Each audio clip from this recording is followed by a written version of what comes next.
Oh, There that we was go. live. We're live Good now. evening and welcome to Chasing Prophecy on FM 105.3, I think it is, in New Orleans. We just did this. For some reason, it didn't work. I'm sure you guys know that. But I'm Jenny Nicasio, along with my co-host, Sean Kelly, Jason Ian-Petro, and John Ventry. Good evening. Good evening. Good Welcome evening, to Torture everybody. Tuesday, Trust me, it's where we torture. barely make Yeah, it here everything, by a thread due to nothing the is gremlins. working. Look at my I thought it green. was Taco Tuesday. No, Taco, torture, this dude. is Torture Tuesday Torture because Tuesday. every week there's always some event electronically that nothing works until the very last second. We get lucky. Yep. I think we should go back to using acetates. I think we should just go back to using Skype. Jay, do you know what an acetate is? No. That's when we used to create these clear slides, and you had an overhead projector, and you'd put each slide on it, and it would project it onto the screen. It basically use your printer and put clear slides in, and it prints on the slide, and then you'd project it on the screen. Acetates I kind of remember something like that from science class in the Yeah. 70s. like middle school. Yeah. I was going to 70s and say, but 80s. if you remember the creation of that, how old are you exactly? I'm 65. I just turned 60. Oh, Hey, Augie, how are you, buddy? I'm surrounded by a bunch of gramps. That's it. They're trying to get rid of us. Oh Oh, my goodness. Jody said he's going in now. Okay, you want to go ahead and introduce him, John? Okay, let me go back to the intro. All right, Jody, I met Jody a couple of times over in Ohio at some various conferences and haunted houses and something like that. But and I saw him last week on TV, so he's got to give us the background on that. But Joedy Cook, he's retired U.S. Army, he's an Iraq War veteran. He's probably the most active person especially in the dogman side of it. He does Bigfoot also, and he does a lot of his research in Ohio. Originally a member of the UFO group over in Cincinnati, didn't really care for that too much and went to cryptozoology like a lot of people I know. It seems to be a lot more interesting, or maybe you get a little bit more trace evidence, But he's been doing Dogman and Bigfoot since '91. He's written a number of books, and I got to pick up a couple of his. He founded, and this is the important part, the North American Dogman Project. And you got to go to that website. I was on it the other day. He's got some pretty good graphs on there that he's going to talk about. And, he's produced his own DVDs and books with Wisconsin Werewolf, Germantown Werewolf, Beast of Land Between the Lakes, which is a location that it took place. And he's been on a number of TV shows, Monster Quest, Sightings and Encounters, et cetera, et cetera. But I want to talk about the show he was on last week. He's in Cincinnati. And like I said, I've met Jody a couple of times. And I got to get him out here to the Pittsburgh conference. We've kind of hooked up a few times and it didn't work out. But we got to get him booked for that conference now that he's a star. So, Jody, you out there? You out there? He said he's in backstage right Welcome now. to Chasing Prophecy, Jody. Hey, welcome hey, to Torture Jody, Tuesday. welcome, buddy. Yeah, there How he you is. doing? So there you go. Good. Alright. Thanks for being on, Jody. Yeah, So no, tell no us problem. tell us a little bit about that show last week. Like, how'd they contact you, and how did that whole process work? They were on our website and they were wanting to do a show on the Dogman phenomenon. So they went ahead and was Googling a bunch of stuff. They ran across our site, contacted us. Now this was filmed. Oh God, I'm trying to think. A year, maybe 2 years ago, because of What? yeah, Oh, wow. yeah. It was Wow. not this past October, but let's see, I guess the October past that. Was Wow. it delayed because of COVID? Were there COVID delays involved and all Yeah, of there that? was COVID delays, and they were deciding if they were even going to do another season for the show and so Okay. forth. So they contacted me, made the arrangements to go out there. They were supposed to be out in that field at like 2:30 in the afternoon. And so I sat there from like 2:30 in the afternoon till 10:30 waiting for them to show up. Wow. Oh, geez. Yeah. So what I would, the whole time, so I decided I'm gonna go do a little bit of looking around in the woods there. I got chased by a wild pig. Oh my god. Wild bacon. Yeah. Got in my car. This thing was like going around my car, biting on it and stuff. And finally it That's left. crazy. Yeah. So, and then I went back out, and what was kind of interesting about that show is they didn't show the real evidence. There was evidence that was found there. Because when I was there earlier that day, this huge branch came flying over at me, and I heard a growl. So I turned over to my right, and I saw this large, hairy object just like hit the ground. I mean, he like went down. And so I had my camera with me. So I took a picture of the location, and I can see it kind of moving a little bit. So I'm, taking a bunch of other pictures. So I got some really good pictures of this thing laying there, and has a snout. You can see, the head and the face real perfect. And at one point, it's looking through some sticks, and you got the really good picture of the face with the eyes, and it looks like it's holding its mouth, hand over its mouth like that. So I gave them those pictures. I said, I took them to a location to verify, that these weren't prior pictures or anything. And they didn't even show that. I mean, this was like these were some of the best pictures of this thing. And the thing of it is, it was in October, so everything was like a dull gray. And in the pictures, you can see this large black object, right there. So by the time they got there, that whole segment was maybe filmed like an hour and a half. And they kind of made it feel like it was like 4 or 5 hours out in the field. I mean, they didn't even want me to turn the trail camera on. It's just one of these things they wanted to get in there and get out real quick. Well, I've noticed with that show, and I've only watched it a few times with her. What's her name? The host, the redheaded girl. What's her name? Do you remember? I can't Margaret remember. Something. Yeah, I'm not sure what it was, but I noticed that they never actually. They're almost like more trying to disprove every case, like Project Blue Book. And I've only watched it a few times, and it's like everyone, when it gets, they lead you along with some breadcrumbs, and then it gets to the end and says, "Oh, this had to be a mangy bear," Or how about the ones where they pick hair off a tree branch, and they tell you at the beginning of the show, and then, well, it could be a Bigfoot, or else it could be an animal. You know what I mean? Sean caught out in the woods. Oh my God! Well, it wasn't me. They didn't get any of my hair. I could tell you. The thing of it is, I gave them hair, and they're like, "Okay, we're going to have a DNA tested." So they came back and said, "You know what? It came back of an unknown species of canine." Yeah. I'm like, "Good. Can you get the documentation on that?"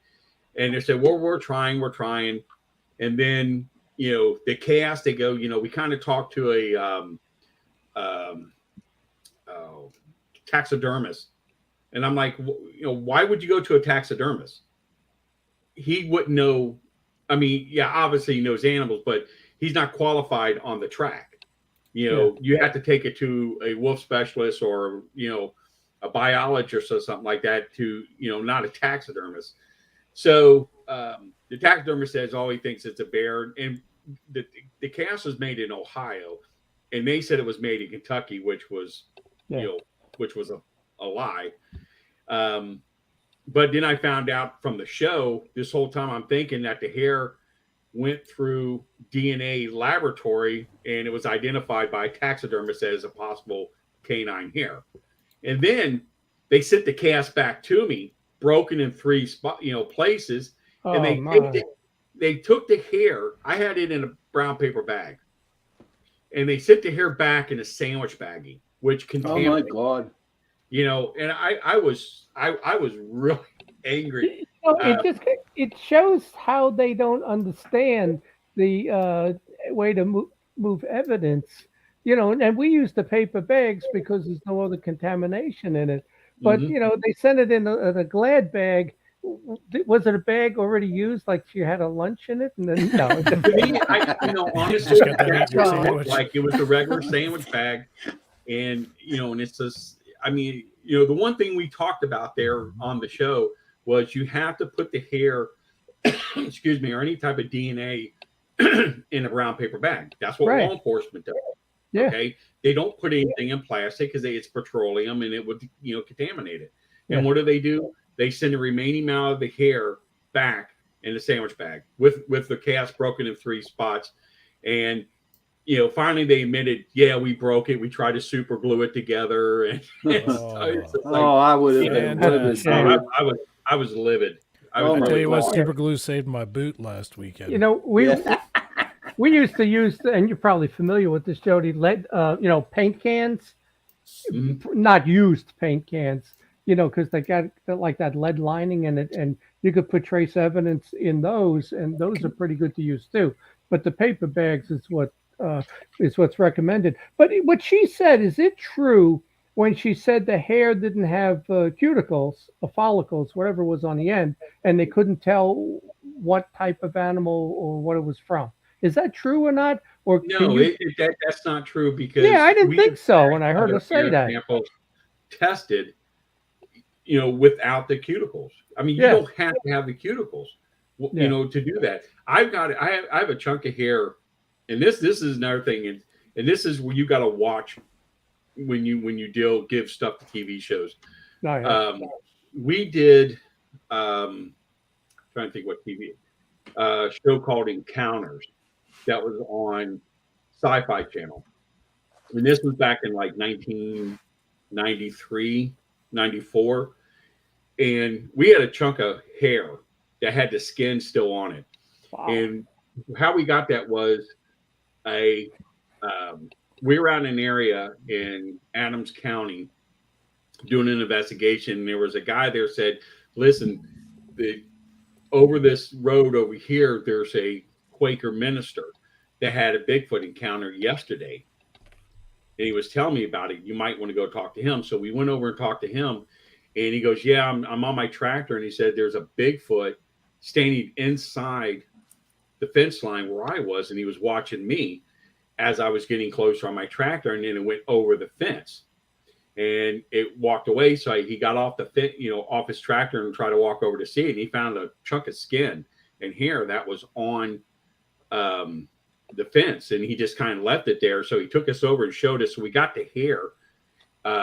A couple strands of hair and a big piece of bloody chunk. So we were getting ready to do our first book with Chris Murphy. I don't know if you're familiar with him. Who's don't know Chris him. Murphy? Yeah, he's a really big Canadian Bigfoot researcher. He has a Bigfoot museum. They used to travel around and stuff. So we gave it to him to get tested. And he wrote this book called, I can't remember. It was just something dealing with Bigfoot evidence. And he had like a lot of different researchers in there, including myself. And he gave the hair to Dr. Fehrenbach, which was a biologist / all this other stuff. And he took the hair and took credit that it was his. Oh. And it came back with an unknown species of primate. So that was physical evidence. And he never gave it back to us, and it's this, you're going to take our hair and take credit for it in a book.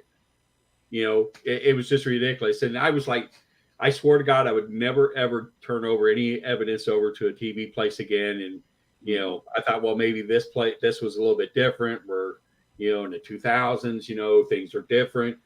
People are more open to this stuff than they were, 20 years ago. But no, they're the same. They'll take it and destroy it. Or yeah, that's a shame. it is. They really don't know what they're doing. They really don't. No, they don't. Hey, No. Jody, we go investigating at a place called Prospect Place. Have you heard of it in Ohio? Trimway, Ohio. Yeah. Okay.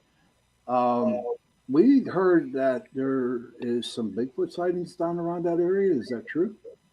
Yeah, they've been 6 or 7 that I know of within the last few years in that area. But Ohio's a very big populated area with a lot of Bigfoot sightings. I think Ohio's ranked probably 4 right now with the amount of sightings that's taken place across the country. So yeah, there's a lot. Um, right along the Pennsylvania border and going down a little bit further to like the West Virginia border, that seems to be the biggest hot spot of Bigfoot sightings. Yeah. Along that area right there. Well, John, isn't the Allegheny Mountains that around that area? Yeah. What mountains are down there? Yeah, the Alleghenies. Yeah. Okay. Yeah. Because I just had a friend, I posted a question on Facebook saying, do you believe, what do you believe in, Bigfoot or aliens? And a friend of mine said that she has a cabin up in the Allegheny Mountains, and she said they're there. You know what I mean? Yeah. Oh, yeah. Well, Jody, let me ask you, well, a couple of questions though. I always thought Bigfoot was a separate creature from a werewolf.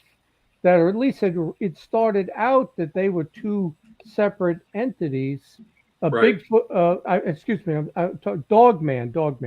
That Dogman and a werewolf are two separate entities. The Dogman Correct. was basically a human being with a dog head, and a werewolf is, a werewolf that can stand on 2 legs and all of that, So tell us a little bit about the history of Dogman and werewolves. And today it seems like everybody calls a werewolf a Dogman, but I don't think Right. that's the right terminology. When people think of werewolves, they think of Lon one Chaney. organism, Yeah. Transferring into a second organism. Okay, which is totally impossible. It's your old Lon Chaney movies and Dog Soldiers, and That was a good movie. That was yeah, a good real movie. good movie. It's that kind of thing what people believe when they think of werewolves. Here in the States, we call it Dogman, and it's basically the same thing. It's just we give it the name Dogman. The Canadians still call it werewolves. The Europeans still call it a werewolf. Yeah. So That original Dogman, though, I looked it up, dates back to 400 BC in India. They were the first one to talk about a human person with a dog face and head. And then you think about the Egyptians, they had those gods of theirs, Anubis, yeah. the jackal head, and then you had bird heads and all of that. So probably that's where that stuff originates from, is BC. Well, India has a very big history of a dog-headed man. Yeah. Okay. We still get reports from India. We actually have a chapter that's in India, and it's a group of Indian soldiers they're members, and they're telling us that these things they've killed their soldiers on the border. They've killed the Chinese soldiers on the border. The Chinese thinks it's the Indians. The Indians are thinking it's the Chinese that's doing it, but these bodies are being mutilated. Both sides are seeing them, but they're not going to say it's a werewolf. They're going to obviously blame it on the other side, but no tension is going to take place over it because both sides know what's going on. There were a couple of cases right there on that border of India and Pakistan where the Indian people from India believed that they were Pakistani soldiers dressed up as wolves, but committing terrorist acts, killing 30 people at a time, 20 people at a time, and pretending it's a dogman or a werewolf. But they think it was actually acts of terrorism in a few cases. Well, the thing of it is they're very superstitious culture, and they see things different, obviously, than we do. But to them, this is something that's real, right? Where they can sit there and think that these are actual, living organisms that's doing acts of terror.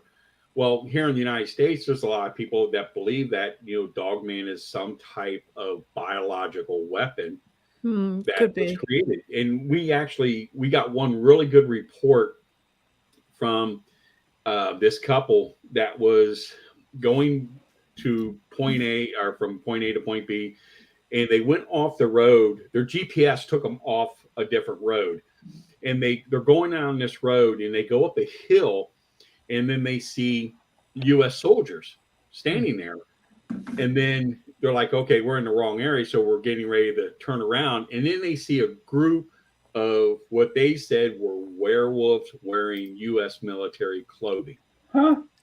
with gear. And he that said would be these interesting. things are about 7 feet, and they said they were like dog heads. I mean, they're like typical werewolves. And they said the one soldier told them to go attack the car, so they went after the car and they got out. They got out of the area, but they reported this is what happened to us. So we do get reports where these things are either like in an extraterrestrial environment, Right. or some type of biological weapon environment. We do get a lot of reports like that. You think they're trying to create like a super soldier? You think about it. When you look at Scandinavian legends, their gods could always transform into creatures. Like if they had to go 10 miles, they turn into a wolf and run, or a Right. bird and fly, and then they come back. But not that I'm not saying that we could do that with our military, but do you think that they're trying to create like a super soldier? Obviously, you can't fight a werewolf, with its strength and speed and claws and bite. I mean, that would be kind of a super soldier for hand to hand. Right. Well, I remember back in 1988, the head of Boeing on camera said everything that exists in Star Wars and Star Trek Yeah. exists today. Okay. So if all that stuff really does exist, then they'll have the technology where they can weaponize, Yeah. an organism to be a weapon. But my problem is I don't see Dogman as a biological weapon. Yeah. It'd be a little awkward. You can't shoot. Right. Now, what I think is what the possibility is, I think there's a big extraterrestrial background to that. Okay. Okay. And let me kind of explain this a little bit. Okay. And it's going to go into a couple of different sections here. Now, I met a guy who was former military. And if you're in the military, you talking to other people, they were military because the way they talk, the way they say things, and so forth. This guy told me that his job today was part of a black project that goes and recovers UFOs. He was former special forces, and the people that are in this group were former special forces, Navy SEALs, combat air controllers from the Air Force, things like that. Okay. And he said they had to go down to South America to deal with an alien species that the United States is dealing with and just got in contact with in the 1970s. It's one of these species, he says, that we don't know a whole lot about them because we haven't seen a whole lot of them within a period of years.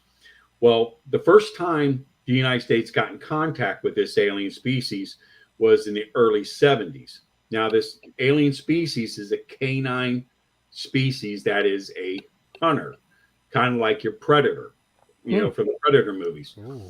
They wear like a body armor, suit, no helmet, no gloves, no feet. And they basically hunt. Okay. And the U.S. government got in contact with this first group in the early 70s. So they end up getting in contact with another group that crashed again. And these were survivors. The first ones from the 70s never survived. This group did. So they were so dangerous, they would not keep them in the United States. They kept them in a facility in Honduras.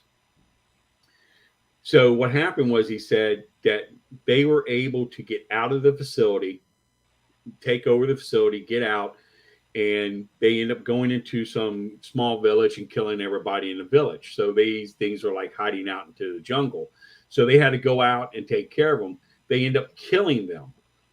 Now, one of the things he said is that we have special weapons that are designed to deal with species of alien because modern technology just can't do it. So, and I said, okay, these weapons, I mean, is this something we got or is this something we got through other aliens? He said, yeah, these technologies we get through other aliens, and some we created on our own. So they end up killing this this group of dog-headed aliens. So he said the one thing is they had this horrible scream when they were killed, but he said they're extremely intelligent, but they had like zero common sense. Was the best way he Sounds like a explained lot of it. people I know. Yeah, Yeah. exactly. Yes. So, but he said the one weapon that they had was like a sword that he said that was similar to what you call a pharaoh's sword. And if you ever seen the movie Scorpion King with The Rock, that sword, that's a pharaoh sword. He said that's the kind of sword that these guys were carrying. I have one of those in my hallway hanging up. The Yeah. one from I have it from Scorpion King. Yeah, Oh wow. they're neat looking swords. Yeah. So I thought that was kind of interesting. And then I remember talking to Linda Godfrey about a year later, telling her that story. And she goes, Joedy, I had the same story told to me by a different serviceman. Yeah. So that kind of validates the story. Now, getting back to that, we all seen Star Wars in 1978 when it came out. All right, there's a barroom scene. There's two werewolves in a barroom scene. Okay, now Mr. Baker was the gentleman that created majority of the costumes. Rick Baker. Huh? Rick Baker. Yeah, for the show, and I emailed him asking him a question about those particular things. I asked him, were those masks that were thrown in there just to have additional pieces, or was that mask told you need to design this mask? And he said that George Lucas wanted those masks designed in that fashion. Okay. So that kind of made my curiosity run a little bit. So I was doing a lot of research on George Lucas and things like that. Well, George Lucas was a Mason, okay? And he had a lot of friends that worked for NASA. Now, in the 1970s, in NASA, if you weren't a Mason, you weren't getting in certain positions at NASA, okay? A lot of people at NASA were Masons. So he was able to see a lot of stuff that a lot of other people in NASA who had security clearance were not able to see. Okay, so with that scene with the werewolves, what makes it so interesting? I think it was like a year or two after Star Wars came out, and I think it was right coming in to where Return of the Jedi or Empire Strikes Back, rather. They did a book about the characters of Star Wars. And in that book, there is a werewolf that's wearing the same exact style body armor, where no helmet, no gloves, no feet, holding a weapon. And he was part of the resistance, which I thought was kind of interesting. So would George Lucas had some type of information about a canine species of alien, and that's why he put it in the movie? And was it put into that book the same exact description that everybody talked about? It's kind of interesting. You know, it is. the similarities there are what I find interesting, because you have the same type of stories in the UFO field, you know, with Dulce and the aliens underground, and Close Encounters of the Third Kind, where Spielberg, you know, had certain information and he had to put certain things in that movie that were true. And Reagan said that is the truth, what you see there. But it's interesting to hear the same type of stories in a different genre, you know? Right. Joedy, For our listeners out there now, the people in MUFON, whenever they get a UFO sighting, they send people out to investigate it. Now, where you're at, and say like there was one, we'll say in Iowa, would you go and check it out, or is that how does your our organization is we have about 700 members worldwide. Wow. So, and we're broken down into 5 different regions, and within those regions you have state reps, and then you have a regional director. Okay. So when a report comes in, it depends on how old the report is. If it's a Class A report, Class B, or Class C, depends on someone going out to the field. Okay. Most of the time we send people out anyhow, because it's kind of like UFOs. If they're there once, they're going to be there again. So how do you rank them Class A, B, and C? Yeah. Like what's the... a Class A, we consider like Class A sighting something that has happened within a 72-hour period. Okay. A Class B is something that has happened, say, within a week to 2 weeks. And a Class 3 is something that could have been from 6 months to a year. Okay. So and the UFO field has the valet classification system, which is kind of similar, in a lot of ways. That's what I'm saying. It's interesting to hear the similarities between the genres. Yeah, so that's how we do it. So we'll contact the region contact, the regional director will contact the state rep that's in that area. The state rep will contact the field researchers. The field researchers go out. So what we do, there's 6 forms that each researcher has to fill out before they hit the field. And basically what these are is basically protecting the organization and protecting themselves if something happens. Okay, regardless if it's an accident or non-accident, it's just you kind of protect it. So they'll go out, they'll interview the witness, they'll go out to the area, do an investigation. They'll draw a little map of the area where the sighting took place, the distance, things like that, and they'll try and get it the eyewitness to draw a description of what they saw. And then, do you do background checks on the investigators? Do you do any sort of criminal background checks? No, we don't, because it's expensive to do. Yeah, very expensive to do.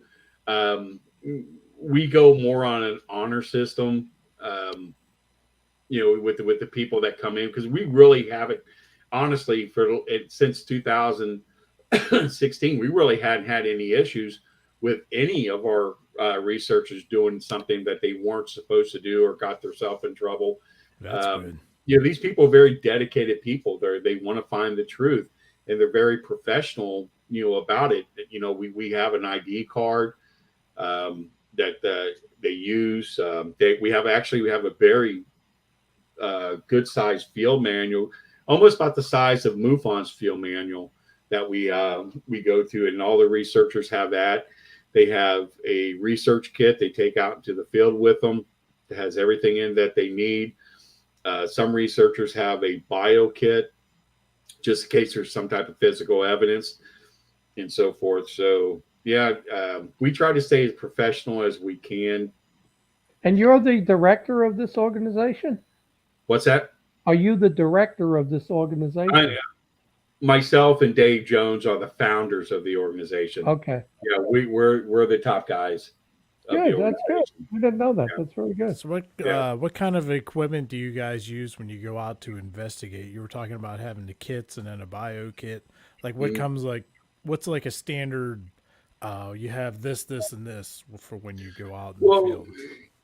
For example, the kit they'll take out. They'll take plaster. They'll have paper bags to collect evidence with, water for the plaster, something to measure the prints with, a camera to sit there and take pictures of the area. They'll have a journal where they can sit there and write all the information in. They'll have all their field reports in there that they need.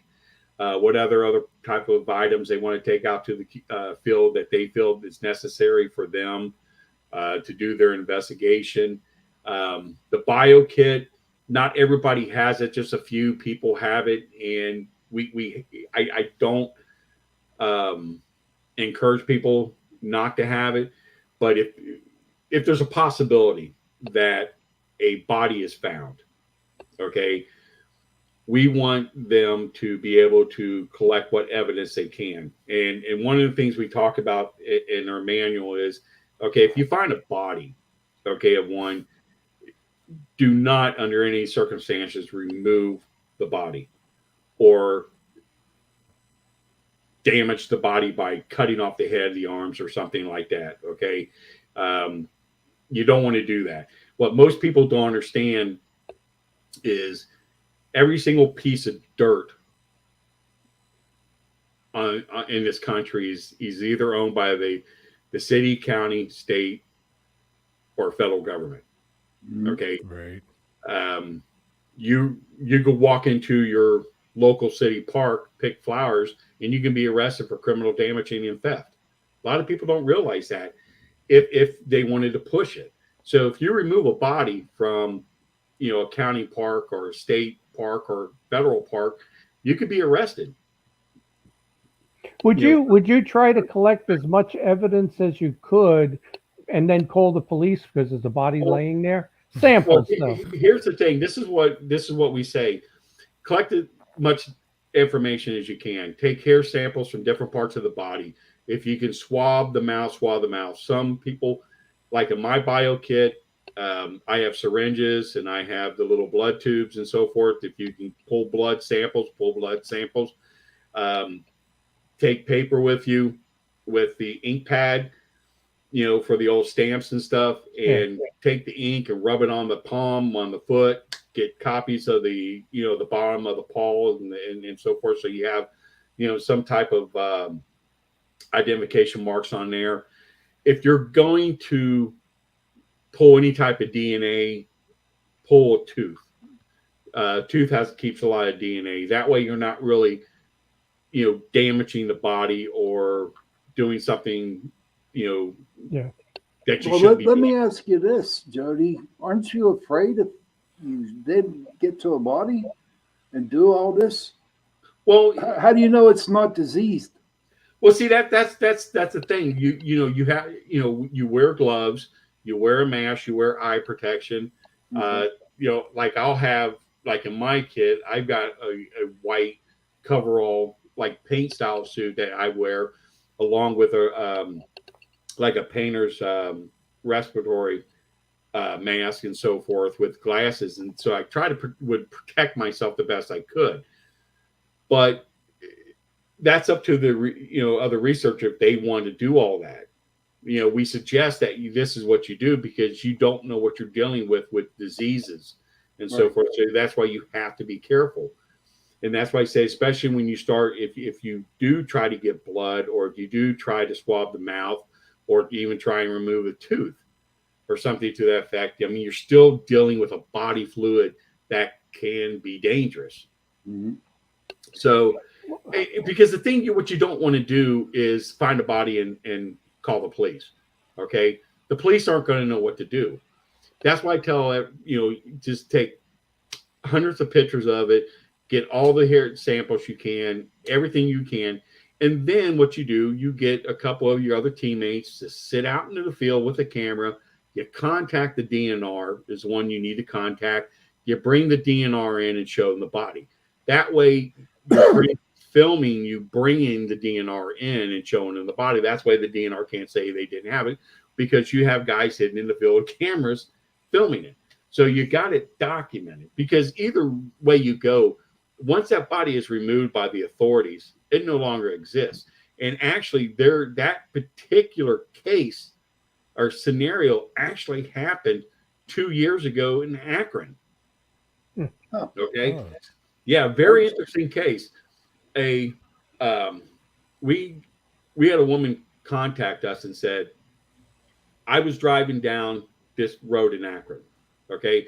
I see a police car off to the left of me. Okay. There's a divider there. It was 4 lanes. There was a divider. And she said there was something large laying behind the police car. And the police officer was kneeling down, looking at it. So she goes, I drove by real slow. This police officer had his hand over his mouth. She said there was this huge wolf-like creature laying there about 7 or 8 feet tall, just lengthwise. Wow. And she goes, I had the perfect look at this thing. She said the front paws look like human hands. Oh, So wow. she calls her friend who's leaving for work, who's coming the opposite way. He says, you need to stop your car and see if you can see what's going on.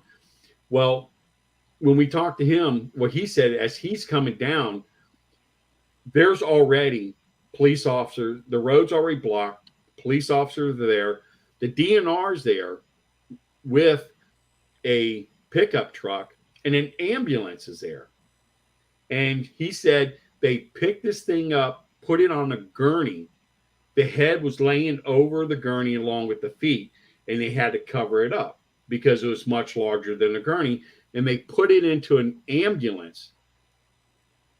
So he got the name of the ambulance, tried to find the company. The company didn't even exist. Wow. So, and here's my thing. Why would they? Well, let me jump back here a minute.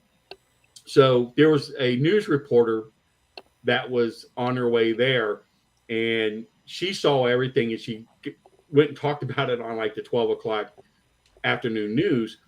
And in the meantime, she contacted the police, and the police said, well, you need to call the DNR. She talked to the DNR. The DNR said, well, yeah, it was a bear that got hit by a car. Here's a picture of it. And for your newscast. Well, the picture they sent was a black bear laying on a dirt road with a cone next to it with these real bright tags in its ears. And the girl said, who saw it up close, said it did not have tags in its ears at all. And the road was paved. And the picture they sent was just a black bear that was shot laying on a tarp on the dirt road. So it was a false picture. So no information. Even the news reporter said when we talked to her that she even tried to look into the ambulance company and couldn't find anything about it because she wanted to know why they would take a dead animal, put it on a gurney, and put it in a ambulance, a sterile ambulance, when the DNR had a pickup truck there and did not put it in the back of the DNR truck. Yeah, I mean they pick up deer and they throw it in the back of a pickup truck. They don't put deer in ambulance. It sounds familiar to a famous UFO case in Bahia, Brazil, where these kids, you're familiar with it, stoned this creature to death, and they believe it was an alien. But the EMS showed up, and when they picked it, the one guy, and I have his name, I don't remember, picked him up, put it on the gurney, and they took it to the hospital. He died. He ended up in the hospital. There's pictures of him on intravenous and everything. He died like within a week because something on that creature was toxic to him. Right. So I have you were talking about when you if you stumble across the body, while you're investigating. Now, what is the plan if you stumble across the body and it's actually still alive, like maybe like severely injured or just barely alive, but it's still alive? Like, what is there like a certain? Yeah, the policy on that is if you run across one that's injured and still alive, stay away from it. Okay, if you're able to get video of it, get video evidence of it. But I would want them to contact the DNR because the animal is wounded. Okay, we are a non-kill organization. Okay, we do not believe in finding this thing and killing it to prove that it exists. Right. It's an animal. If it's wounded, hurt, it deserves protection. It deserves to be taken care of, regardless if it's an apex predator. Okay, and we encourage that if one is found wounded, take evidence, pictures, video, whatever you can. Don't go near it, but report it to the DNR. Do not call law enforcement. Law enforcement's going to kill it right on the spot there. Why do you think law enforcement wants to kill it? They would kill it for the simple fact is, you know,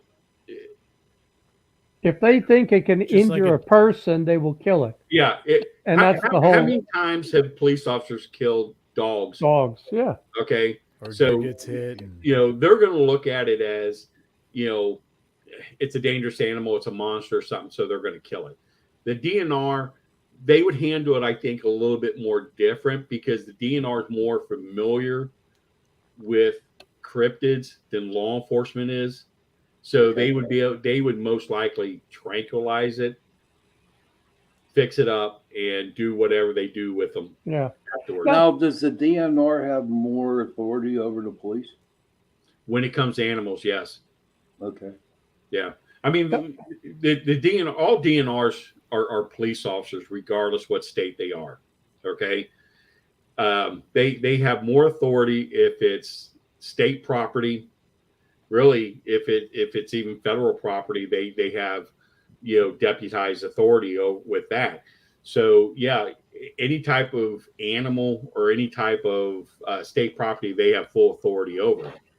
So, you know, that's why we encourage our people to do this.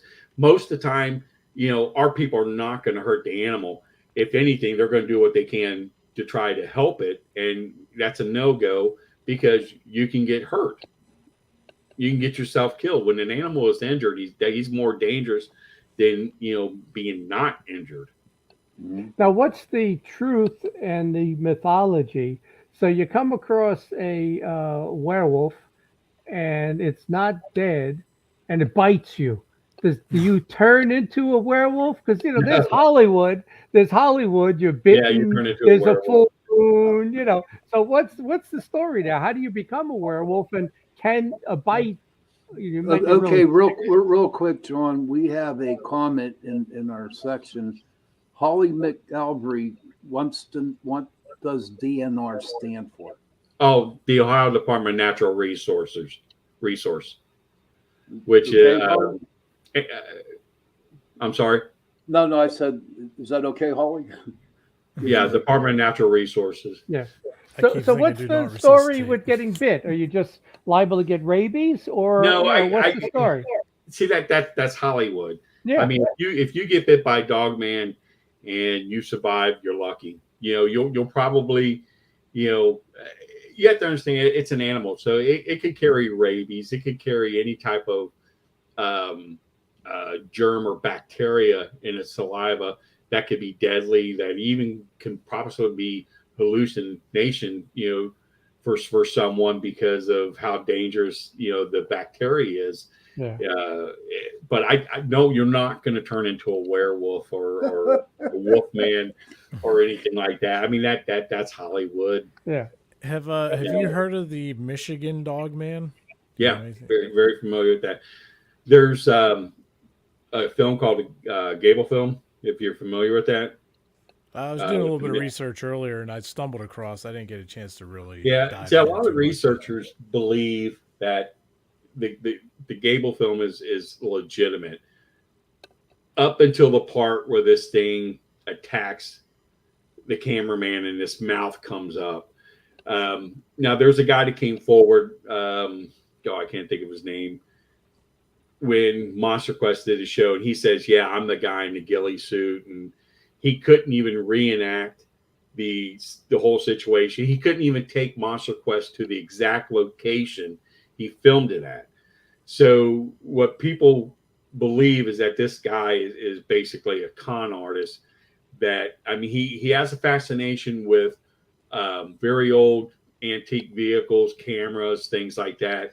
And he was able to get a hold of a copy of the Gable film, and he just threw it in with this bunch of crap that he did, and he's taking credit for it. And he got his 15 minutes of fame from it. But experts who on biochem, I can't think of the right word, biomechanics of humans and animals, yeah, said that there's no way a human can move the way that animal did in that video. I Did will you? definitely have to check this out. I saw a picture out there from 1961 of supposedly a dogman or a werewolf. Did you ever see that picture? He's kind of like behind a log or something, and they said it's not authenticated, but it's one of the few actual photos of a dogman or a werewolf. Did you ever come across that? It was in Michigan, 1961. I There, mean, to me, it that's looks the like a one where wolf. it's standing up in the field. Oh, it's not in the field. It's kind of standing up, but it's like it's got a piece of a tree or something in front of it, and the pour is kind of over it. And you know, of course, it's not in focus and it's at night. I was just curious if you ever had seen that, you know. I have to see that one. I don't remember seeing that one. I know there's one that came in the 1970s, I believe it was, or early 1980s, that a nurse from Ohio took the picture. It said it was a Michigan dog man. It looks more like a bear because the legs are really short where it's standing up. But the one that you're saying, I probably seen it, but if I could see it again, I'll Yeah, probably yeah. have more understanding about it. Okay. So But what's when it the comes to Michigan dog man, there just isn't a whole lot of information out there about it, and actual type of evidence like photographs or anything like that. There's just not a whole lot. The Beast of Bray Road, there's a lot more stuff dealing with that than actually the Michigan Dogman. And he's more famous than the Beast of Bray Road because he was one of the first cases. Ah.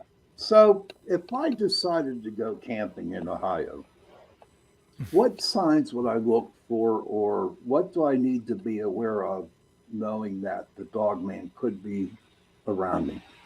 Well, it's not just Ohio. It's all over the place. I'll give you the perfect example. You're in Pittsburgh, Pennsylvania. There's a place called Shenango Valley. I know where it's at. Yeah. A lot of dogman activity there. And there's a case that of the Wolf Boy, if you're familiar with that came out of Shenango Valley, where they quite a few people were seeing a small little boy that's like a wolf man is the best way to describe it. But there's also has had a lot of dogman encounters in there, and I got quite a few newspaper articles from Pennsylvania about the dog boy and the dogman sightings that took place in Shenango Valley. So that would be your best place to go for you. But if the thing about dogmen is when you talk about signs or evidence, what to look for, tracks would be obviously one of the biggest things. I mean, it's going to have a canine style track, but you're going to have to be familiar with the animals in that area.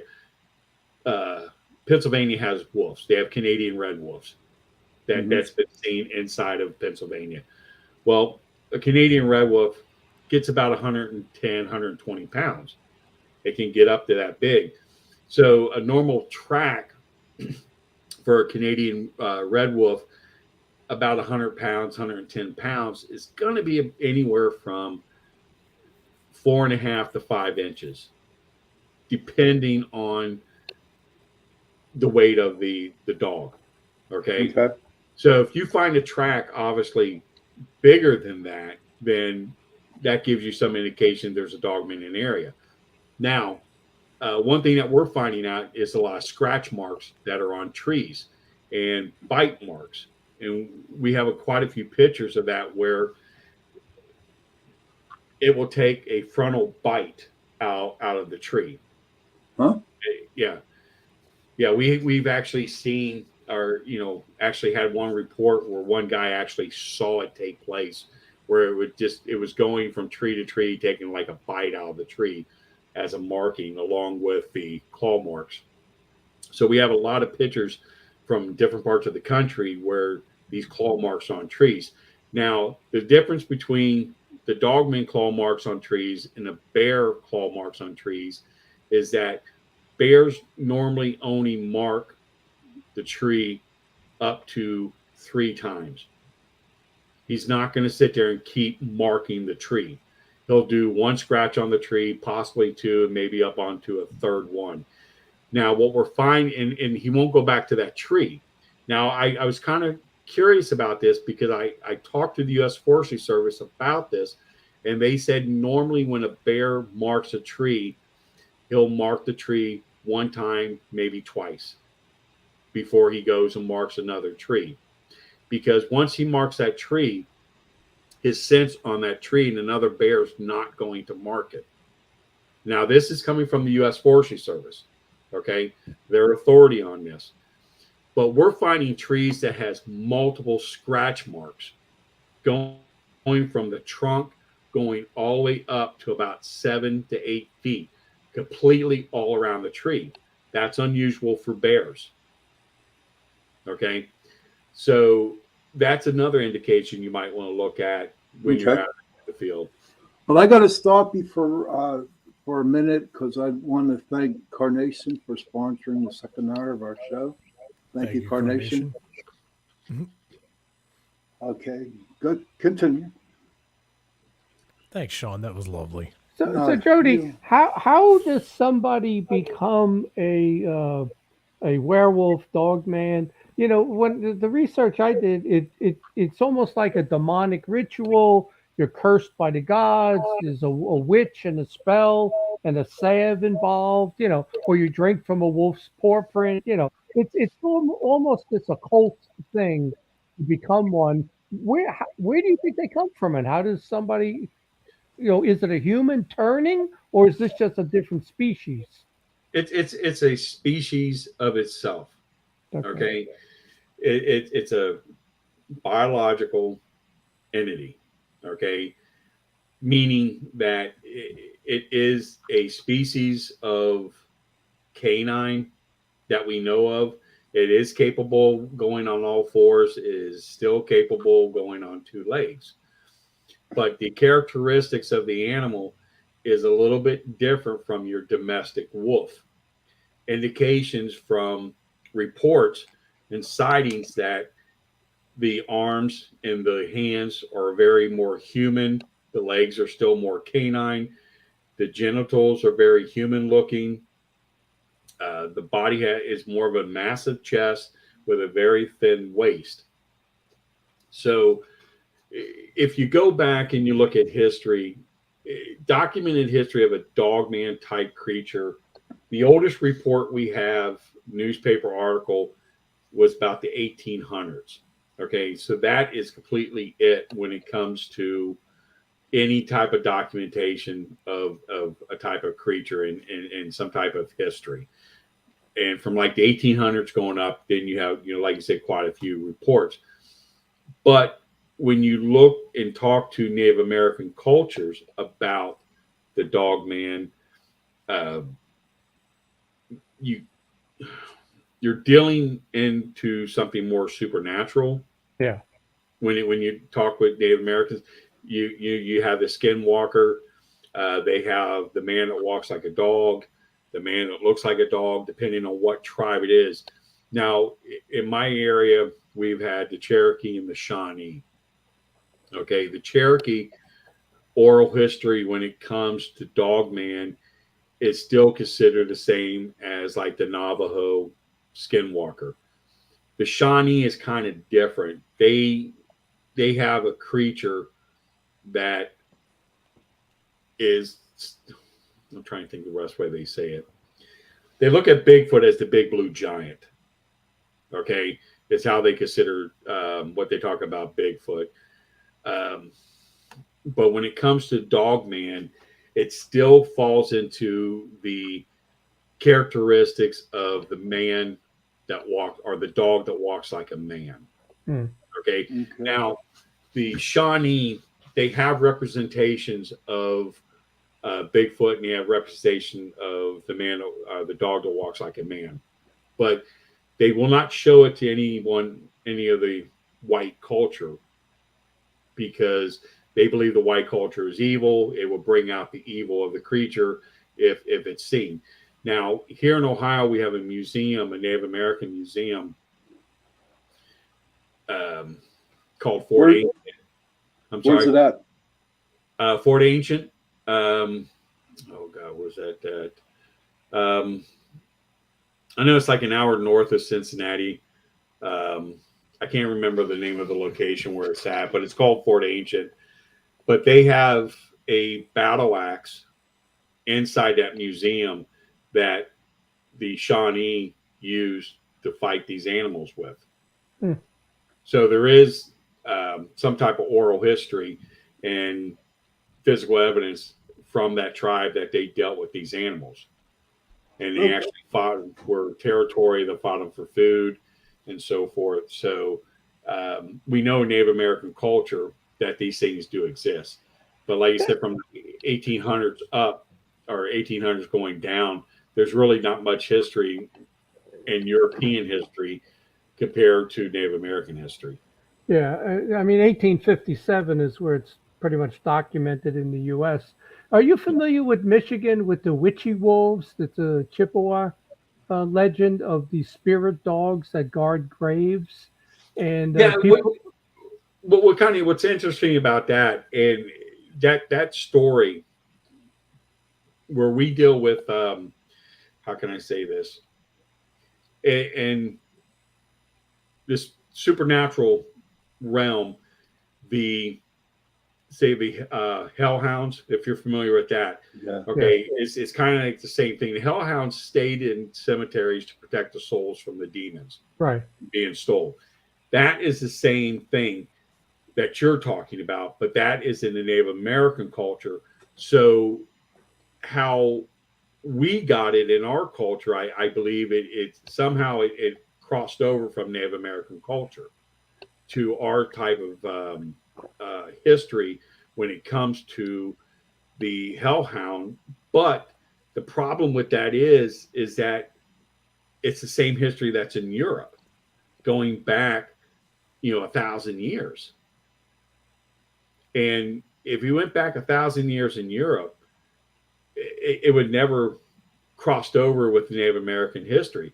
So the how can different groups of people in different parts of the country and 1,000 years ago able to have the same type of Unless the legend? Vikings actually came over, and I think they did, because Right.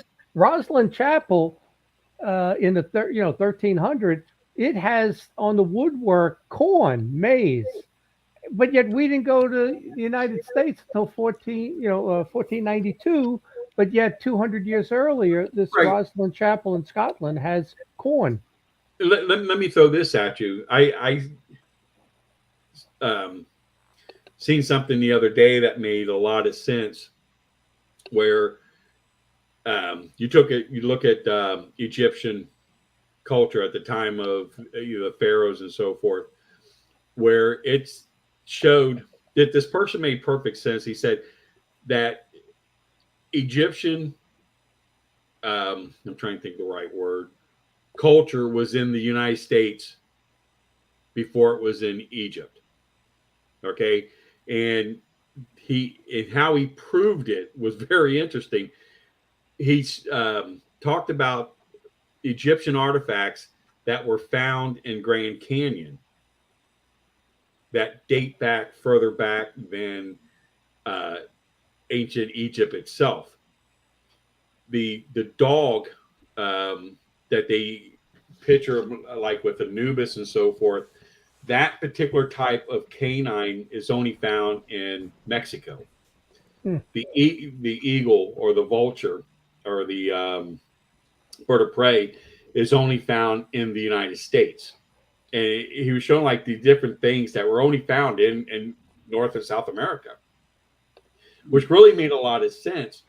Was how could all these animals that existed in Egyptian mythology was never in that part of land? Hmm. What was never Oh, there? real quick, Shan Gilms has been experienced ETs here in Pennsylvania. And then he come back and said 6 years of this. The person has, I've got many pictures and videos. I run a site trying to get answers. It's crazy. What's the name of your site, Shan? The hidden truth about everything unusual. I'm gonna have to look that up afterwards. Yeah. But Hey, Actually, Jody, I have a I saw question. that today. I, What's that? what's that, Joe? right. You're, Go the ahead. name, the hidden truth about everything. I Uh-huh. saw something about that today. Oh, I thought Oh, that was meant to interesting. be. Yeah, now that you mentioned it, it's like, yeah. So, with all your experience in the field and everything, have you personally seen a dog man or I like collected something off him I yourself? I saw I saw a Bigfoot and I saw a Dogman. Um, I saw a Bigfoot back in 1993 on a U.S. military base. I had 3 other soldiers that were with me, and we were about 12, maybe 15 feet away from it. Oh, wow, that's pretty close. Yeah, No. and I can describe it even to this day. He was about 7 feet, reddish brown hair. His eyes were like a blackish red color, very human face, high satchel crest, massive jaw, flat nose, muscular body, muscular body, massive chest, small waist. The legs were muscled. His arms were extremely long. And when he was moving, it was like a glide. I mean, literally, it was Oh. like a glide, the way he was moving. The characteristics, he was definitely male.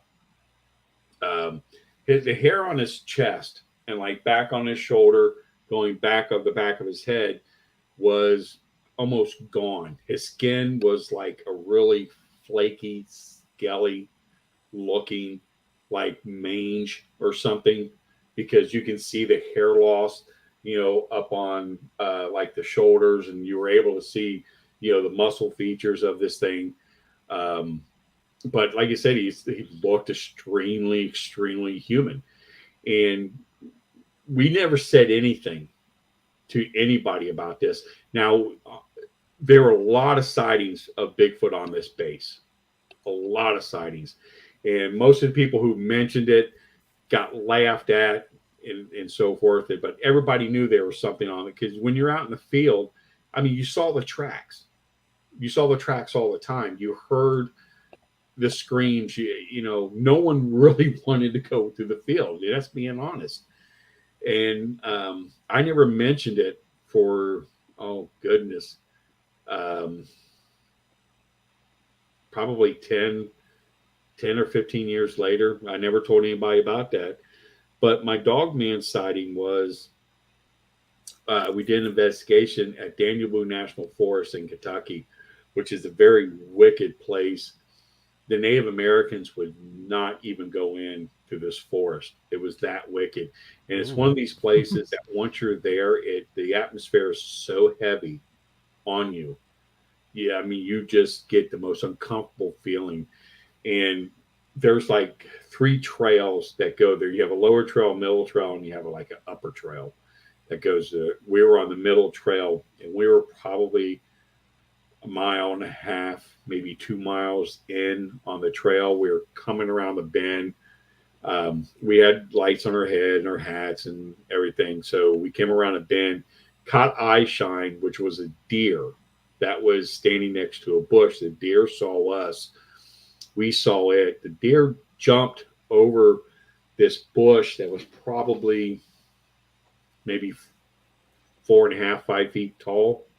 And as it jumped over, this large creature grabbed the deer. You saw this massive arm just go around the deer, the high pointed ears, the snout, the eye shine. This thing, I mean, it looked like a werewolf. I'm not kidding. I mean, he just looked right at us as he grabbed this deer, and he moved back into the shadows, and you heard this screech come from the deer. And we decided, at this point, it's time to go back. So we went back. Everybody there saw this thing. I wasn't the only one there. So, and like I said, the one thing I remember most was the arm that grabbed the deer. and the high pointed ear and the snout. We were able to see it because our lights were all shining on that area where the deer was when the deer jumped over. And what we're thinking is that it was stalking this deer as we were coming around at the same time. Everybody And surprised each other. yeah, we surprised each other. And unfortunately for the deer, he jumped in the wrong direction. Now, when that dog man snatched up that deer, did he look back at you and growl? I'm being No, honest with you. he was looking directly at us when he got that deer. Okay. And but his head, the best way to describe it, his head was kind of turned a little bit, but you were still able to see the eye shine where he was looking at us, but his head was like not directly looking at us. It was kind of over a little bit, kind of where he's watching what he's doing with the deer and kind of watching us at the same time was the best way I can describe how his head was. But there was no sound that we can think of. Like you said, there was a screech from the deer and like a grunt, but the grunt, we just don't know if it was part of the deer or if it was actually from him. Yeah. We don't know. Have you noticed any kind of extraterrestrial activity while sightings with Bigfoot were recent or anything? Because we've had discussions on previous shows about Bigfoot possibly being interdimensional, and there always seems to be a UFO somewhere nearby. Right. When there's a And Bigfoot here's scene. my thing. When I did UFO research, is I never believed that, and I kind of still don't believe it today, a Bigfoot UFO connection. Okay, meaning that Bigfoot is an alien, or he's a pet, or he's a convict from another planet that the aliens left here. When this is my personal opinion, when people have a Bigfoot sighting connected with a UFO sighting, I believe that the Bigfoot was possibly abducted and being released, just like a regular abductee. When they're abducted, the flash of the light, and they're back in the location and they're disoriented. And I think that's what with the Bigfoot, he was probably abducted. What do you think, John?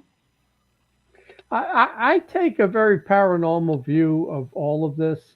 And, when you look at Native American, I mean, there's a lot that's very paranormal. I don't know, I just, the thing that bothers me is, you got all these hunters and, it's the same thing with the UFO. You can never get your hands on it.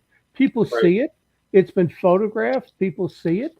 You have Bigfoot, you have Dogman. They die, where are the bones, I don't know. And I've heard, in the woods, things get eaten up real quick and all that.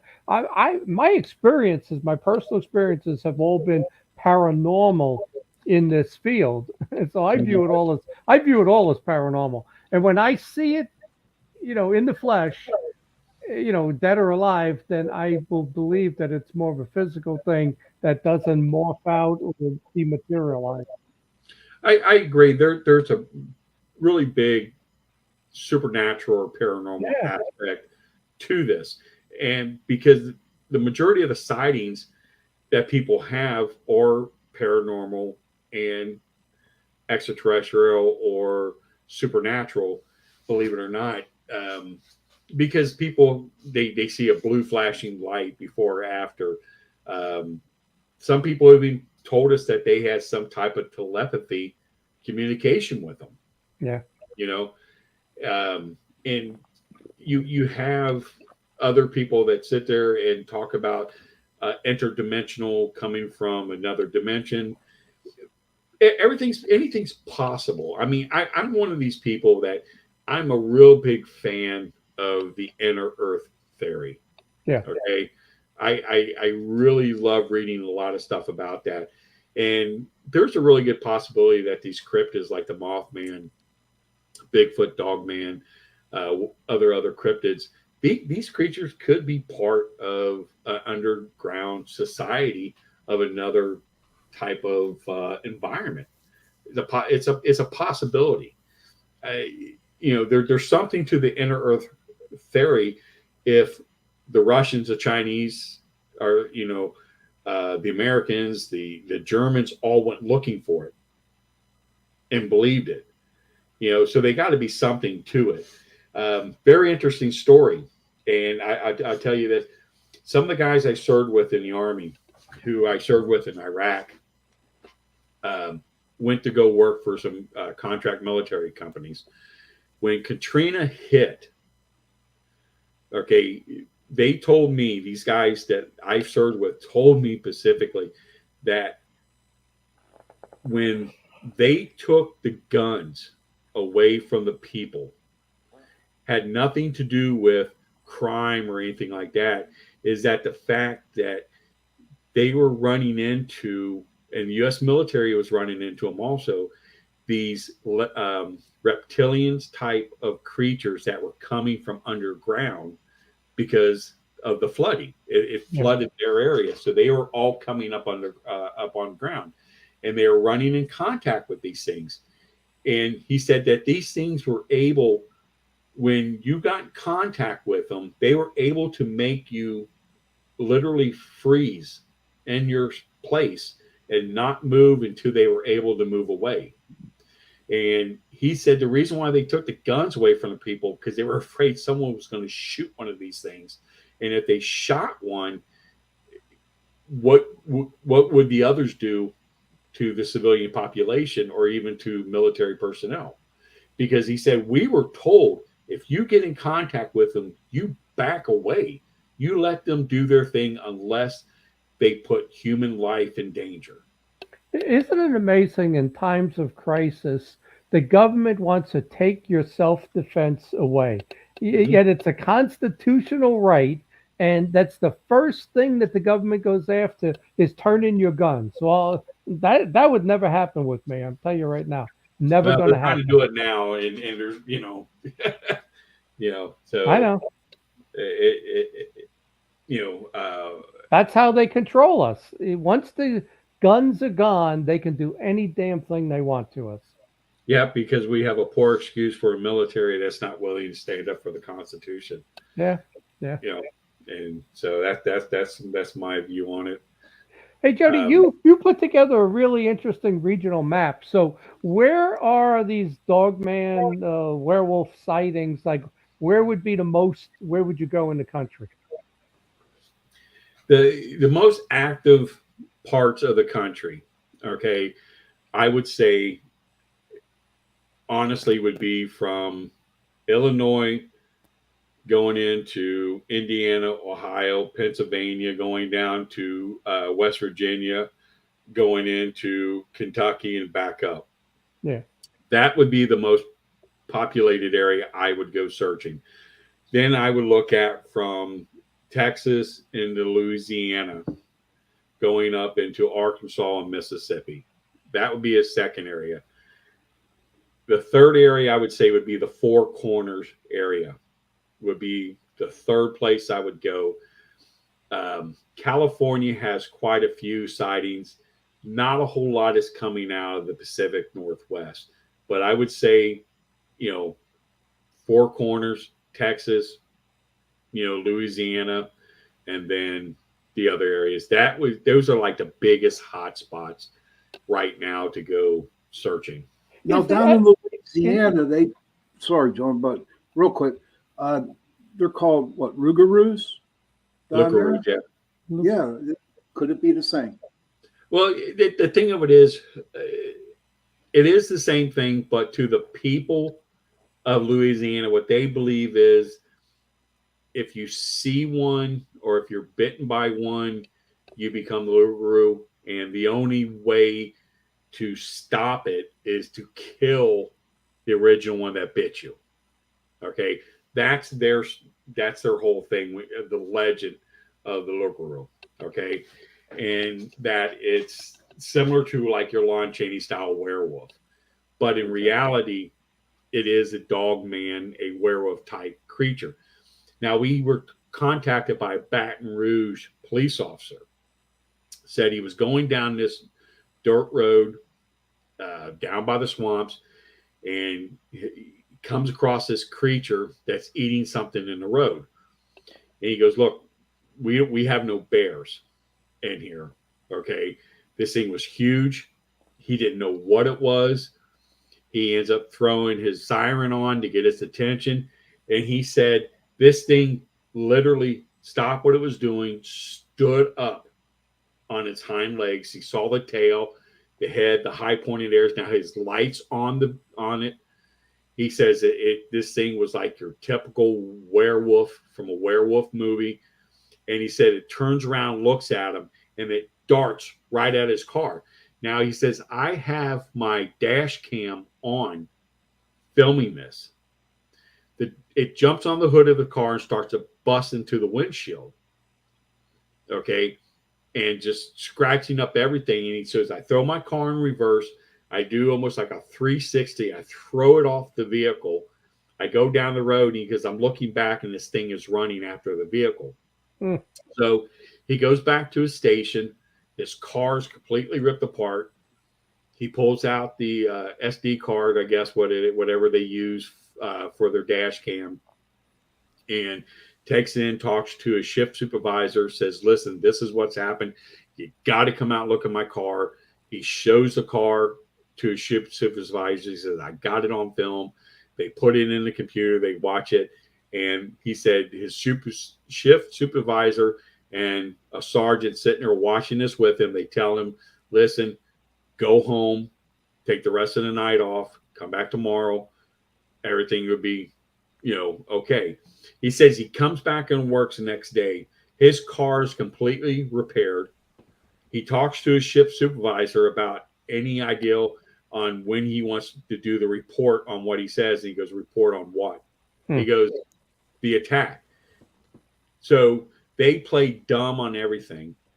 They destroyed all evidence that it even happened. They sat and told him if he mentions it again, he's going to have to go see a police psychiatrist. That's a shame. Why do they cover up this stuff? Why? What's the whole reason behind it? Well, here's my theory. Okay, you have an apex predator. Okay, people, when you think of a monster, okay, literally think of a monster. What's the most fierce creature you can think of? Okay, it's a werewolf. Okay, people know there's Bigfoot. They know Bigfoot's not like Bigfoot in the movies where they go and rip the campers apart and all this other stuff. Okay, but this is a werewolf is the creature that goes bump in the night that bites. Okay, and everybody knows that, and it's a mythological creature that people are fantasized about. Okay, there's something about werewolves that people love and people fear. That's part of the thing there too. The second part is, let's say, okay, the president of the United States gets on TV, not Joe Biden. We're talking about another president. The real president. The real president gets on TV and he goes, you know what? Extraterrestrials exist. Okay. They've been visiting the planet for years. We have recovered crafts and bodies. So far they haven't been hostile to us. If they do, we'll do what's necessary to protect the planet. Okay. Well, you're going to go to bed that night. You're going to think about it. You're going to talk to your spouse about it. You're going to get up the next morning. You're going to have breakfast with your kids. You're going to take your kids to school. You're going to go to work. You got something to talk about. You're going to come home. You're going to take your kids to soccer practice or whatever. Life's going to go on because deep inside your mind, you knew they already existed. Okay. So it's not some big fear to you. Of course, you're going to have people that's going to talk about, oh, the world's ending. They're coming to take us for food. You're going to have all that crazy stuff. But you as an individual, you already know that they already exist. Because why couldn't they? We cannot be the only species out there with 11 other planets out there just for us to look at. So that was my theory on it. Okay. For the longest time. Then COVID came along and you saw how people just went bat crap crazy. Okay. They couldn't handle COVID. They couldn't handle a whole lot of things. And, society basically almost fell apart over a virus. Okay. So why say that there's a monster out there? People can't handle it. I used to thought they could before COVID, like the example I gave about if the president came on TV. I really believe people could handle it. But like after COVID, hit, people can't handle the truth. I think if the UFO thing was disclosed like that, I think you'd see such a tremendous increase in disabilities and people having to go for counseling because they've had encounters, they've had lucid dreams. I think Obamacare would explode with people going out on disability because they had an occurrence. Yeah. And, and look at society today on how they would be treated now. They would be in the same protection zone as the LGBTQ and transgenderism and all that other stuff. They would be protected because no, you can't make fun of them or something or not give them treatment because they were abducted. Yeah. So you're dealing with a whole bunch of different things is why, there's certain things that need to be kept secret. Okay. Because people just can't cope with stuff. Yeah. Yeah. Good. No, I'm just saying it's just, but when it comes to a monster, how many people would call up their buddies and go out looking for this thing? Well, a lot would, but then also I think people go into national parks, tourism would drop like a rock. Yeah. Yeah. It's a money thing. Yeah. Let me ask you a question. The origin, I won't say the actual origin of werewolfism was France, but France had the most cases. All the famous cases were in France. So now it made me think, the first case in 1857 was Michigan. Michigan was founded by the French, a very strong French influence there, even into Canada with the trappers. And then, you mentioned the Louisiana, the Loup-garou. Again, it's the French. So it's a two-part question. Is it just the mythology of the French in these areas that this came out? And maybe it's a misidentification, or did the Loup-garou from France come here to escape Europe because nobody knew what it was? Well, let's look at the first part. The Beast of Chevron-Dawn. Okay, it was the most popular case in France of a alleged werewolf going around killing people. Okay, so let's look at the history here. Royalty. A lot of royalty in France, they had private zoos. Okay. So when you look at the description of the Beast of Chevron-Dawn, the description actually is very remarkable to a hyena. Yeah. Okay. So royalty would have had access to a hyena, in their private zoos. And royalty does not care letting their lions and tigers and stuff go out and feed on the locals. Okay. And I believe that's what happened with the Beast of Chevron-Dawn. It was actually a hyena that they let out to kill people.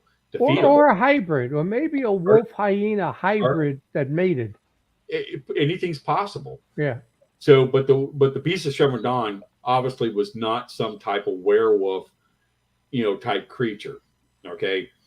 But when you look at, what is going on in Michigan, Louisiana with the French is, could there be some type of creature that they brought over with them?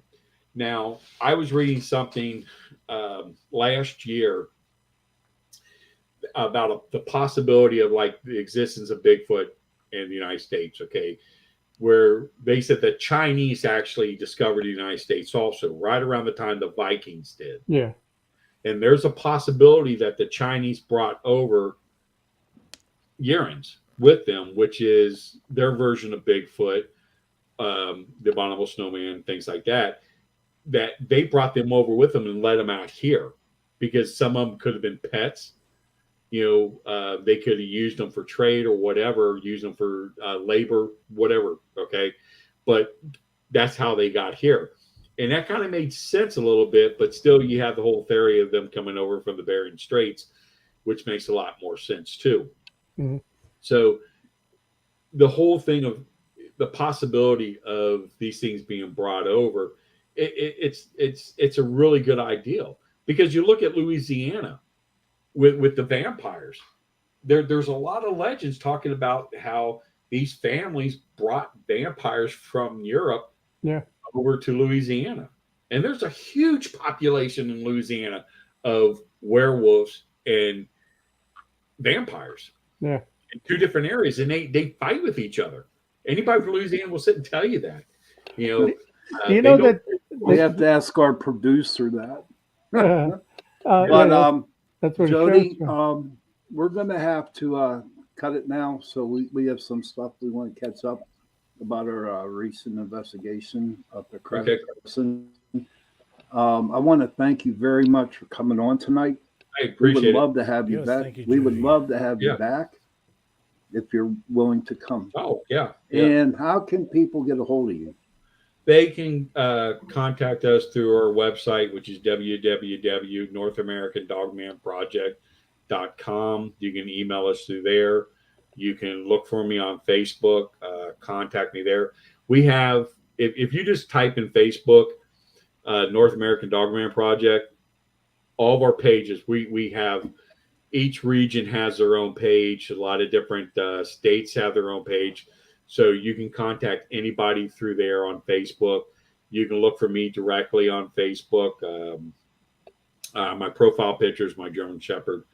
So you can contact me through there if you want to get in contact with me. Are you sure it's a German Shepherd and not a werewolf? I knew that was Dog coming. man. The dog man. Thanks for man. being on. Thanks All right, for buddy. being You on, guys have a Joedy. good one. I'll see Bye-bye. you. Take care. Bye. All right, good night. Good night. Just hit the red X. There you go. Uh-oh, you can't see. Jason. You can't see You me. can't see. Well, I see Oh, it's no, I candlelight. can't. Hey, this is a good show tonight. Yeah, he's good. Yeah. A lot of things, interesting things. Well, you about know, the the one, Wolfman. that beast of Germantown, whatever it's called. The interesting thing was it always avoided traps. You know, it didn't eat other animals or livestock. It killed 60 children. I Mhm. don't know if that's a hyena. That thing had That'd be a intelligence to big it, hyena. but it had intelligence. It went after humans. Right. But you know, there's a lot more you can say on that whole topic. You know. And Well, for we're some gonna reason, have- when we have talk to about bring it the dog man, I keep like picturing man bear pig from South Park. I don't know why, but That's funny. But Jason, tell me, how did you like Crescent? how did I like Crescent, Sean? Well, Yes.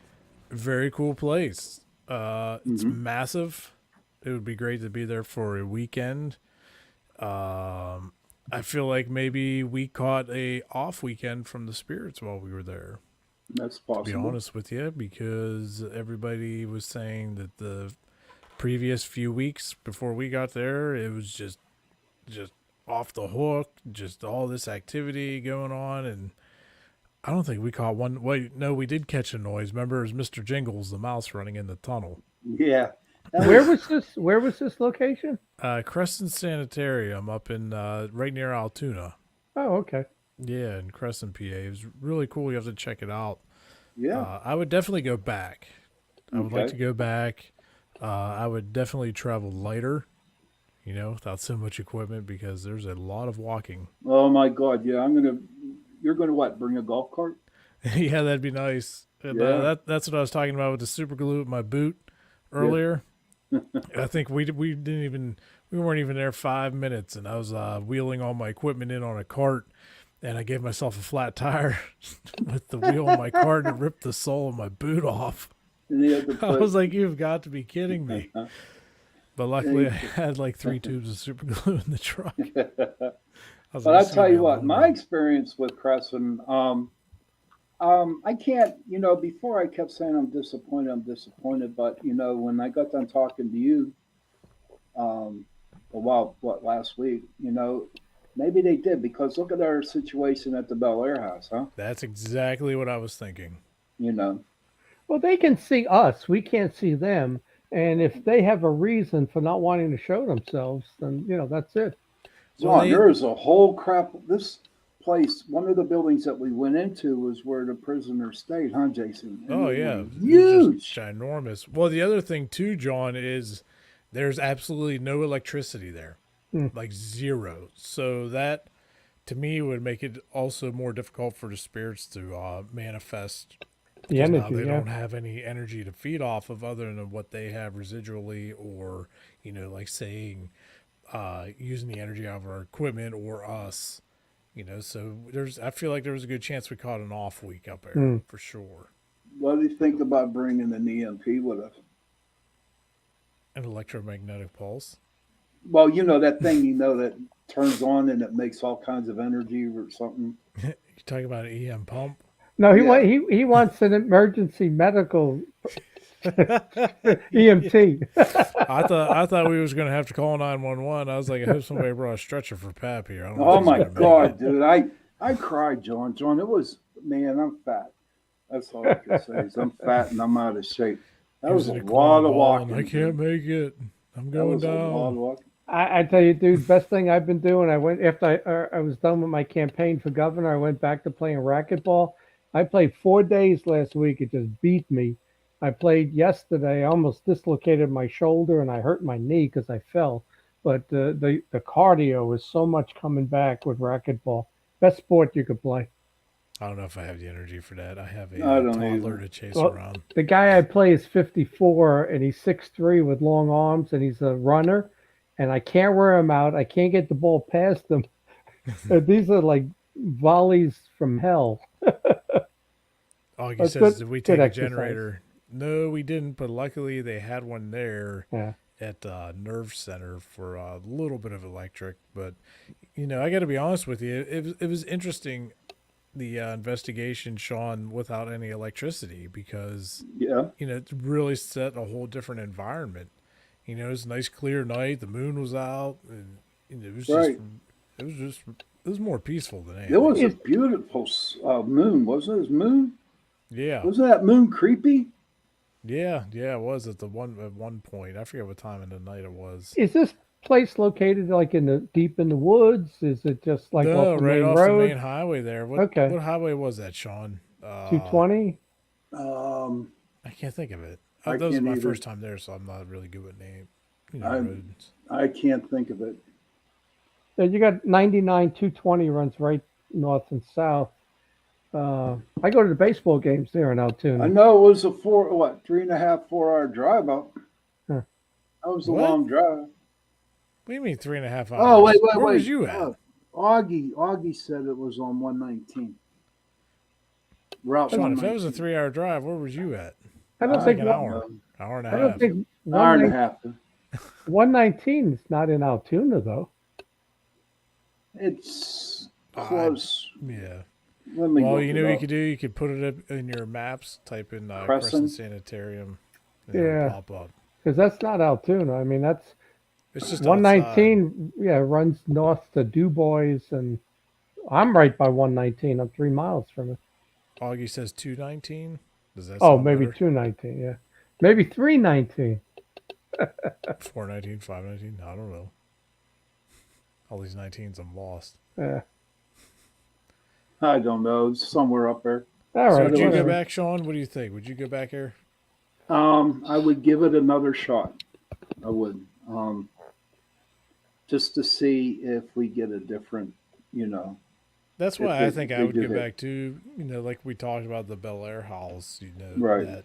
that first weekend it was just real calm, but then the second time we went, it was like, all right, this is what's going on. Right. and everybody hyped it up. The crescent. It's like this is off the hook the last 3 weeks in a row and everything. And Now, it was really interesting. We joined up with another paranormal group, and then there was actually another whole separate paranormal group there, and we didn't see any of them. This No. place is so big with so many buildings. We did not see any of them unless we crossed paths like back at the nerve center, which was Hey, John, Yeah. you want to man. go on an investigation with us? Not really on the ghost side.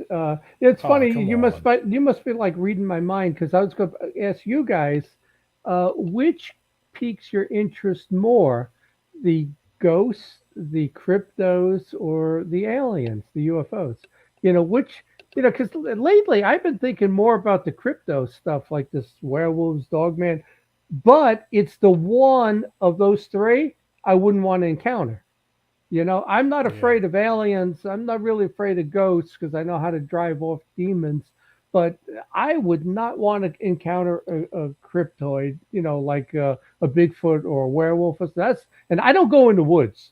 I'm telling you, I do not have any desire to go in the woods. Me neither. But And I tell you why it scares the crap out of me is if you remember the Blair Witch, which wasn't a true story, but I what just is watched that the other day. yeah, but you know what? True. The part that, back in those years, and even with the Native Americans and the Europeans that were here, when you had a possession or, you would exercise the spirit, where did you send it? To the woods, right? They all Yeah. did. The Puritans, everybody sent this thing to the woods because it was out of the village, They sent it to the woods. I think, like the Blair Witch, those things are in the woods. And the Well, last thing I would want is to be lost in the woods. I don't go to woods. Well, here, come over to my house, and Yes, we'll yes. sit out back, and we'll get some surveillance cameras running, and we'll use some full spectrums. As long And as you chances got a are you'll catch a spirit in the that I'll woods right do. next door. That I'll do. As long as there's a bathroom and air conditioning, I'm in.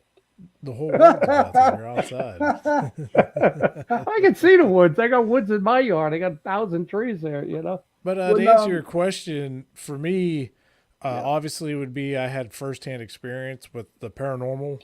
A poltergeist back in 2013, which I've always believed in ghosts, but wanted to see it to believe it, like fully. And Yeah. once I did, that was a game changer for me.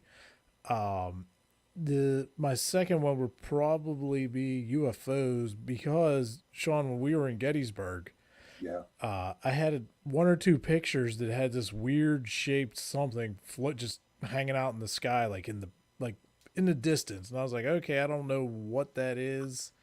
Is it a possible UFO? I have no idea. I'll have to bring the picture up and show you guys one of these Yeah, days. that's. Are- Oh, you are any still of the- have it? You still have it? Yes, yeah, I still got the. Oh, cool. I'll have to find it. Which but one I'll, of those three scare you, Jay, that you wouldn't want to encounter? I'd probably. I'd probably have to agree with you on the cryptid side, like Bigfoot or Dogman, because, like, say you did encounter this They creature, can kill you.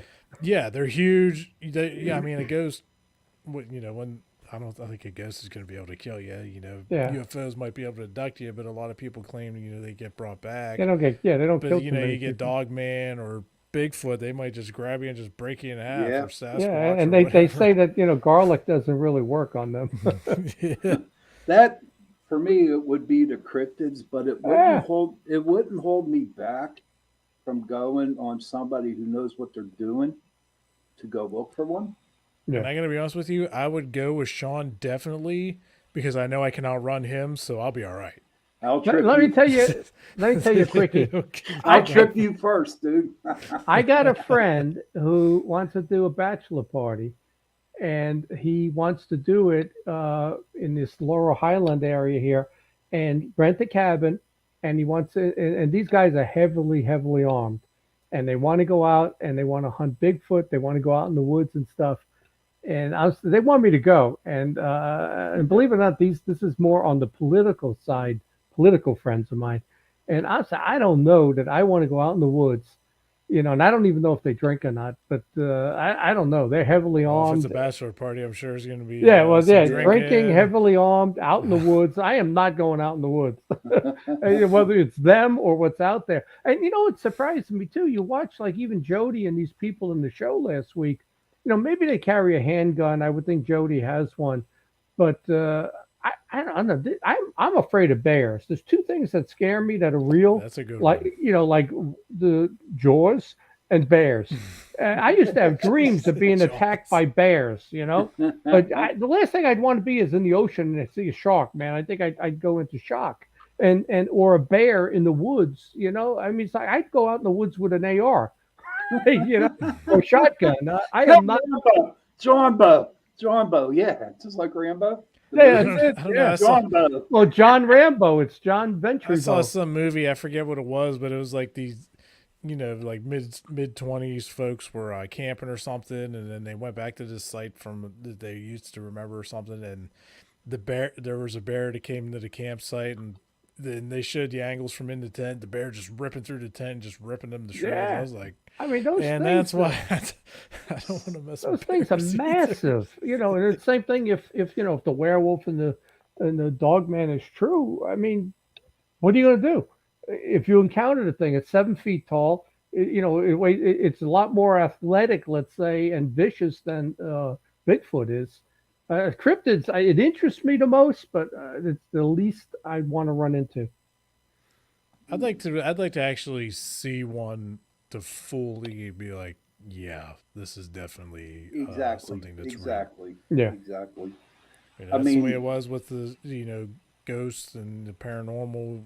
Once I got the firsthand experience where it was just intense. Like there was no easing into it. Like something's moving here or there. It was just full. It's interesting. The ghost side. I would think 10% of the population have had some sort of ghostly paranormal experience, even maybe after someone dies or noises, something in the house. But, I know so many UFO investigators never seen a UFO. I know so many Bigfoot people that, we've gone out, we've never seen one, But the ghost side, that haunting side is absolutely real because it happens a lot. Well, I feel like the out of those three as well, this is just my opinion. I feel like anybody would have a lot better chance of catching evidence, something related more to the paranormal than they would, stumbling across Bigfoot, Dogman, UFOs. Because like you said, how many do you know? Nobody's ever, been researching for years and years and never see a thing. Yeah. You go ghost hunting, probably within the first 5 investigations, you're going to get something or multiple things or maybe nothing. But, But the evidence with the crypto would be more solid evidence, you know what I mean? Like trace evidence, droppings, fur, some blood, something. UFOs, there's almost no real evidence other than, video and photo, which could be anything. Right. Gentlemen, I hate to break up this good show tonight, but it's time for us to depart. Any last comments, John? No, it's a good show. I mean, what the interesting thing was? I was putting together a presentation on Dogman and werewolves 2 weeks ago, and because my YouTube channel, and I'm thinking of topics because I've done 100 episodes, and there it is, Joedy on TV, and I said, oh, well, here we go. It fell right into the research I happen to be doing right now, so it was perfect. Awesome. And I know him, So. How about you, Jay? I would just like to thank everybody for tuning in for our fabulous Torture Tuesday, which, we're just hanging on by a thread every week because there's always some gremlins messing with the electronics before we get started that nobody gets to see backstage. And I want to say thank you for everybody who watched our show tonight, who listened in, and we'll see you next week. And on that note, see you next Torture Tuesday. See ya. Yes, it's that time of year again. It's time for you to get out and nominate your favorite podcast. So there's a show I want you to consider for the People's Choice Podcast Awards. You've been hearing it for years now. It's the Writers and Illustrators of the Future podcast in 3 categories: education, storyteller drama, and art. So this show is based on the world-famous Writers of the Future contest, created in 1983 by L. Ron Hubbard, and provides advice and tips from contest judges, international best-selling authors, world-class artists, contest winners, and industry professionals for writers and illustrators wanting to take their next step. So go to podcastawards.com and nominate the Writers and Illustrators of Future podcast in all 3 categories. That was education, storyteller drama, and art. And that's podcastawards.com. So take a moment and get your votes in. Time to get out and vote. All right, everybody, it's time for you to get out and nominate your favorite podcasts. The show I want you to consider for the People's Choice Podcast Awards is Chasing Prophecy in the category of Society and Culture. Take a ride down the rabbit hole with Jenny Nicasio, Sean Kelly, and Jason Iampietro, where each episode brings a roundtable approach to conversations about supernatural phenomena, hidden secret societies, underground bunkers, magical conspiracies, the paranormal, cryptic creatures, aliens, ghosts, legends, and myths from around the world. Chasing Prophecy radio program dives into topics that entice the imagination and seduce the mind, some of which are taboo. Chasing Prophecy, where they discuss anything and everything beyond the scope of normal. Go to podcastawards.com to nominate Chasing Prophecy in the category of Society and Cultures.